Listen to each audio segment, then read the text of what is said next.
Tentang belanjawan, sekali saya nak sebut begini. Kerana kadang-kadang dalam media sosial itu tafsiran yang pelbagai. Dia kata, umpamanya macam kadar elektrik, kerajaan terbeban dengan membebankan rakyat. Ya. Padahal yang naik itu 10% yang tertinggi. Maknanya yang ada di sini tidak ada yang bayar.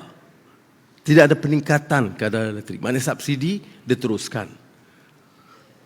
Berapa keuntungan kerajaan ataupun savings kerajaan yang dapat dijimatkan daripada tindakan itu? 4.6 bilion ringgit. Maknanya 4.6 ringgit tiap tahun kita bayar kepada orang terkaya dalam negara kita. Apa itu pun tak boleh ke? Kadang-kadang saya bukan tak boleh dengar juga kritikan ini boleh. Tapi biar sabar. Bagaimana nak kritik kita bukan cukai dia. Tak bagi subsidi kepada dia. Maknanya dia bayar kadar yang biasa. Kita hanya beri subsidi kepada 90% rakyat. Berapa jimatan? 4.6 bilion ringgit setahun. Ayam dan telur. Kita beri subsidi dulu daripada zaman dulu. Zaman saya dulu mana bukan masa Menteri Keuangan dulu. Kita berikan subsidi masa musim perayaan. Kita bantu sebelum raya puasa, sebelum raya Cina ataupun perayaan di mana kita anggap harga akan naik. Sekarang terus menerus. Berapa dia setakat ini? 3.6 bilion. Saya nak cek TPM dia ingat.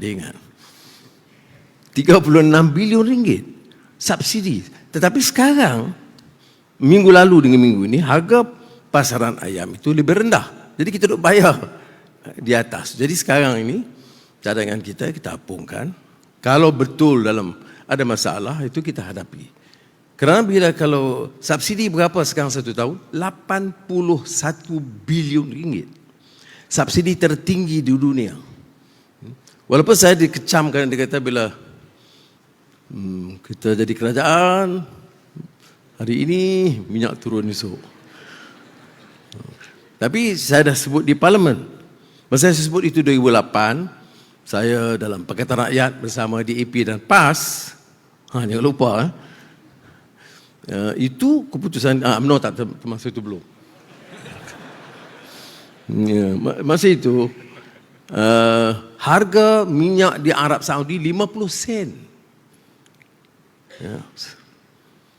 Sekarang harga minyak Arab Saudi RM2.85. Kita RM2.05. So, konteks itu berbeza. Bukan saya nak pertahankan, nak turun macam mana. Dan subsidinya juga berpuluh bilion ringgit. Dan subsidi sekarang, bila saya sebut subsidi, minyak, ayam, elektrik, 3.5 juta orang asing peroleh manfaat. 10% terkaya, termasuk 3.5 juta orang asing, tidak termasuk yang menyeludup dari negara-negara jiran. So, dia memerlukan suatu perencanaan baru mengelakkan ketirisan ini. 35 juta billions kita bagi pada orang asing, dia kerja okey, dapat gaji, tapi kita subsidize dia. Kemudian yang tiris keluar bagi minyak diesel, saya tak ingat angka dia, tapi begini dia. Sebelum COVID, kereta sekian banyak, minyak diesel, pengangkutan dan keperluan minyak diesel sekian banyak. Ya. Okey, kita faham. Sekarang, kereta tak meningkat sampai berpuluh peratus, tapi minyak diesel meningkat puluhan peratus. Maknanya minyak diesel itu dia bawa keluar dari kapal-kapal laut dan sebagainya dan sempadan. Sebab itu sekarang kita buat dasar perbaiki tentang pendekatan minyak diesel. Tapi yang penting ingat ya, kita kalau apapun percukaian baru dibuat, ia hanya terkena, bukan percukaian, saya sebut penarikan subsidi, macam tabung haji yang dibuat. Itu keputusan tabung haji sebagai contoh satu lagi. Tabung haji selama ini kita subsidi semua. Siapa nak pergi Mekah, kamu milioner ke, kamu bilioner ke, memang ada standard format subsidi oleh kerajaan melalui tabung haji. Tapi saya kata tak payahlah nak haji mabrur, tak payahlah dia dapat subsidi bagi orang kaya. Kalau dia RM100,000 sebulan pendapatan dia, tak payah subsidi. Ya Alhamdulillah baru ini disambut baik. Tetapi yang lain, menengah atas, menengah, semua diberi subsidi. Bahkan tambahan sedikit lagi bagi B40 baru-baru ini. Ya.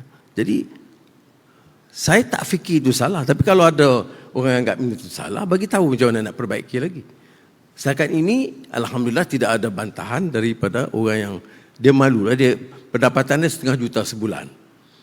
Bukan kita kenakan kos tambahan, kita tarik subsidi saja daripada kerajaan supaya subsidi itu boleh digunakan untuk tabung haji atau untuk membantu yang miskin.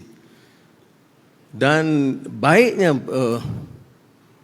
atau istimewanya sambutan daripada tabung haji ini, 400 orang jemaah yang tak masuk dalam kategori ini memilih untuk secara sukarela serah subsidi balik kerana dia kata kami nak pergi haji mabrur, tak perlu bantuan subsidi daripada tabung haji. Jadi itu melalui apa? Melalui pencerahan, orang faham ya, tanggungjawab haji. Baik, inilah beberapa dasar saya katakan penyasaran subsidi. Kita sasarkan semula. Subsidi diteruskan.